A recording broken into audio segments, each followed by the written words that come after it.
요거는 도로의 편입 잘려나갑니다. 그러면 결론. 요 삼각형의 면적 얼마? 아니 이거를 또 2 곱하기 2 곱하기 2분의 1 다 해놓고 또 삼각형의 면적을 못 구해요. 그래서 2제곱미터는 빼주고 나머지만 대지 면적으로 사니. 그래서 결론. 이런 모퉁이 대지 물어봤다. 그럼 그냥 얼마 뺀다고요? 2제곱미터 뺀다. 이렇게 결론만 딱 정리하고 계시라고 그랬어요. 이거 뭐 다 처음 듣는 눈치요. 그래서 모퉁이 대지 나오면 결론 얼마 뺀다. 2제곱미터 뺀다. 그 3제곱미터 그런 거 물어봤다. 어쩔 수 없는 거예요. 자, 그래서 2제곱미터 이렇게 정리하고요. 2제곱미터 빼는 거고. 그 다음 옆 페이지 세 번째 지정건축상. 시군구청장은 시가지에서 건물의 위치 환경 정비를 위해서 필요하면 도시지역의 4m 이하로 건축선을 따로 지정할 수 있다. 그래서 도시지역에서 4m 이하로 따로 지정할 수 있다. 그래서 도사. 이걸 지정건축선이라고 그러죠. 건축선 따로 지정하는데 목적은 건물의 위치 정비입니다. 건물의 위치 정비. 건물 들쑥날쑥 짓지 말고요. 딱 건축선 지정해 줄 테니까 여기에 맞춰갖고 가지런하게 건물 건축하세요. 건물의 위치를 정비할 필요가 있을 때 건축선 따로 정하는데요. 그럼 지정건축선일 때는 건축선이 후퇴가 됐다. 도로가 되는 거 아니죠. 그냥 그대로 건물의 위치만 정해준 거니까 얘는 건축선이 후퇴가 돼도 관계없이 대지 면적에 포함을 시킵니다. 이게 앞에서 본 거 두 개하고 차이점이죠. 소연업의 미달도로하고 모퉁이 대지에서는 건축선이 후퇴한 부분이 다 뭐가 된다? 도로에 편입되니까 대지 면적 계산할 때 다 빼주는 건데 지정 건축선일 때는 건축선이 후퇴가 돼도 그대로 대지 면적에 다 포함시킨다. 이게 차이점. 그 다음으로 3번 건축선에 따른 건축제한. 그럼 이 건축선이 지정이 됐어요. 건축제한. 한마디로 건축선 넘어가지 마라 그 얘기죠. 그래서 월선 금지다라고 하는데 동그라미 1번 건물과 담장은 건축선의 수직면 넘어가서는 안 된다. 수직면 월선 금지. 그래서 그 옆에 그림에 보듯이 건물 아래든 위에든 건축선 수직면 넘어가서는 안 된다. 그런데 다만 어디는 제외. 지표 아래는 제외. 지표 아래 지하는 건축선 넘어갈 수 있다. 그럼 왜 지하는 넘어갈 수 있대요? 지하는 도로보호의 목적이 없다. 그래서 우리 건축선은 취지가 도로보호라고 그랬죠. 그런데 일반적인 지하는 도로가 없으니까 건축선 넘어갈 수 있다. 예외를 주고요. 그래서 그게 22회 때 23회 때 다 정답이요. 지표면 위 아래에서 건축선 넘어가면 안 된다. 그러면 틀려요. 지표 아래는 넘어갈 수 있습니다. 또 2번 자, 도로면에서 높이가 4.5m 이하 출입구나 창문은 열고 닫을 때 건축선 넘어가서는 안 된다. 요거를 개폐시 월선 금지. 그러면 도로면에서 그 그림에 보듯이 도로면에서 4.5m까지는 차가 다니는 높이. 그래서 열고 닫을 때도 건축선 넘어가면은 안 된다. 그럼 반대로 4.5m를 초과하는 높이는 차가 안 다니죠. 열고 닫을 때 넘어갈 수 있다. 그래서 개폐시 월선 금지는 딱 높이 얼마까지만 4.5m까지만 금지합니다. 월선 금지. 그 다음 한 페이지 넘겨보시면은 구조 재료.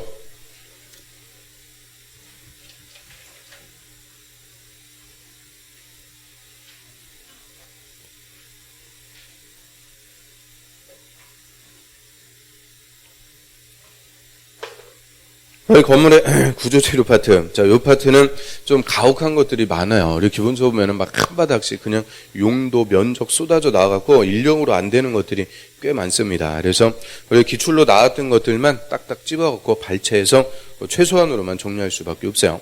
그럼 먼저 구조안전 확인 대상은 동그라미 1번 허가 대상인 건물을 건축, 대선할 때는 구조안전을 확인하고요. 이 구조안전 확인했습니다. 확인서를 착공 신고할 때 허가권자에게 의무적으로 제출을 해줘야 돼요. 그래서 그 동그라미 2번 구조안전 확인서 제출 대상. 이게 29회 때 그냥 기출. 그래서 단순 암기. 그럼 여기서 보면은 층수가 2층 이상, 연면적은 200 이상. 그런데 우리 29회 때는 뭐 물어봤을까? 목구조 건물, 가로에. 목구조 건물은 3층 이상 또는 연면적 500 이상. 아니 이것만 물어봐도 다 틀려줄 거를 꼭 이것까지 물어봐야겠어요? 그래서 우리한테 너무 그냥 가혹해요. 그래서 목구조는 29회 때 물어봤으니까 이제 다시는 물어볼 이유가 없어요. 그래서 원칙 2층 이상이고 연면적 200 이상이고 높이는 13m, 처마 높이 9m 이상. 기둥과 기둥 사이 거리는 10m 이상. 그리고 주택, 단독주택하고 공동주택. 이게 재작년에 신설 추가돼갖고 그래서 그대로 그냥 한 문제 물어봤죠.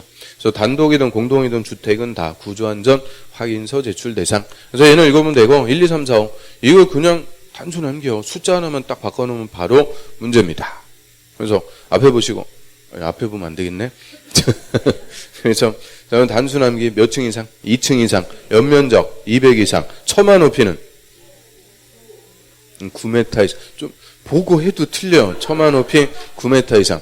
기둥과 기둥 사이 거리는 10m 이상. 높이는 13m 이상. 단순함기. 그리고 순서대로 주는 거 아니에요? 예의 바르게 주는 거 아니라고 그랬죠?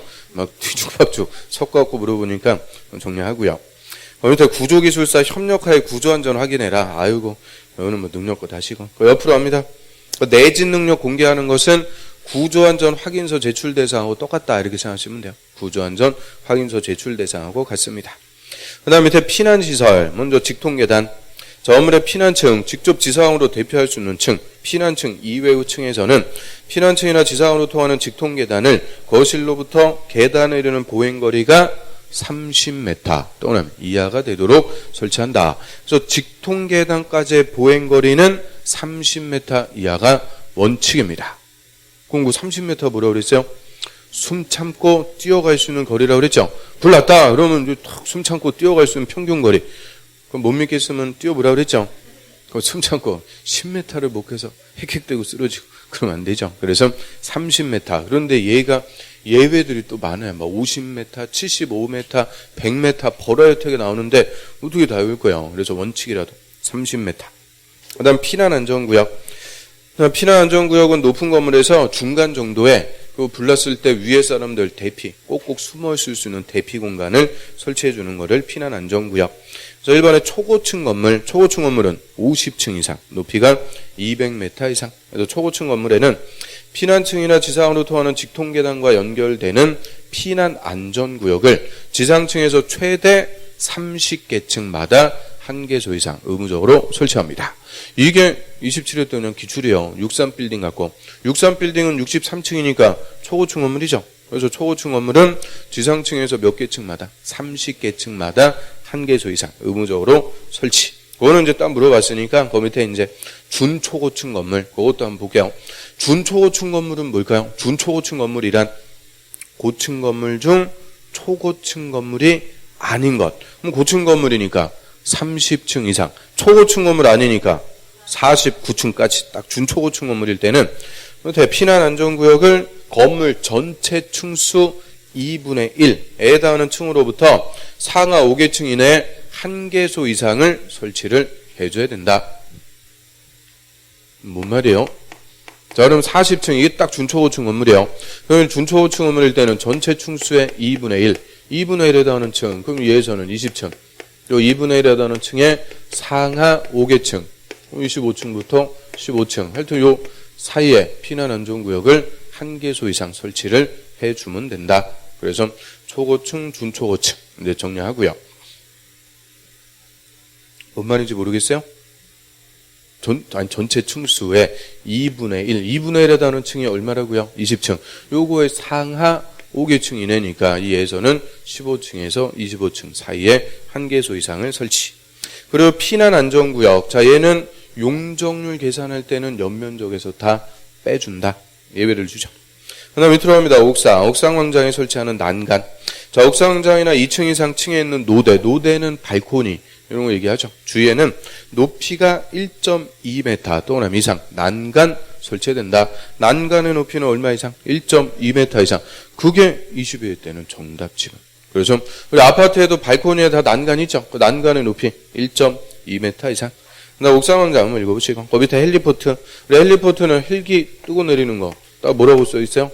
H. 저 여기서 몇 층 이상? 11층 이상. 그리고 11층 이상 층의 바닥 면적 합계 10,000제곱미터 이상. 건물의 옥상을 평지붕으로 했을 때는 헬리포트. 경사지붕일 때는 헬기가 미끄러지죠. 대피 공간을 따로 설치를 해주도록 합니다. 그래서 이 경사지붕 아래 대피 공간, 얘도 용적률 계산할 때는 연면적에서 제외, 빼준다. 넘어갑니다. 그 다음 일반 구조에서는 거실. 자, 거실이란 건물 안에서